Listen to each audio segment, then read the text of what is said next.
నమస్తే, నేను మీ వకీల్ ఆశేష్ కొత్త, వాయిస్ ఆఫ్ వాయిస్లెస్.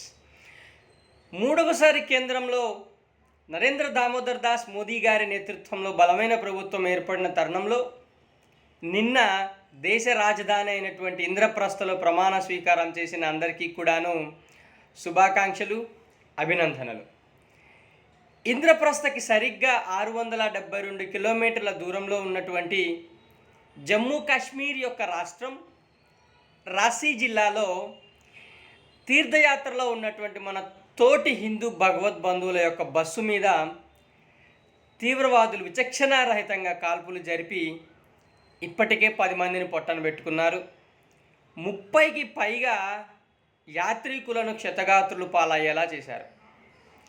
ఈ సంఖ్య మరింత పెరిగే అవకాశం మెండుగా ఉంది. ఇప్పుడు ఎక్కడున్నారో ఆల్ ఐస్ ఆన్ రఫా అన్న బ్యాచ్ బహుశా దీని మీద రెస్పాండ్ అయ్యి రియాక్ట్ కాకపోవచ్చు. కారణం ఇక్కడ బాధితులు హిందువులు కనుక.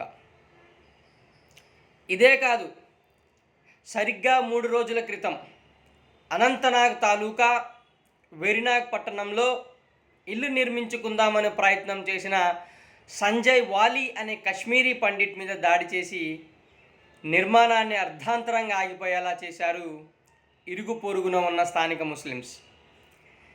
కశ్మీరీ ఫైల్స్ అంతా బూటకమని, అదొక కల్పిత కథ అని అప్పుడు గుడ్డలు చించుకున్న మేధావులు ఈ సంఘటనల మీద నోరు మెదపకపోవడం ఒకంత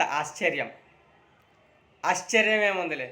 బాధిత వర్గం హిందువులు కాకుండా వేరే ఎవరైనా అయి ఉంటే ఈ పాటికి వారి ఆగ్రహ జ్వాలలు ఉవ్వెత్తున ఎగిసి పడేవి.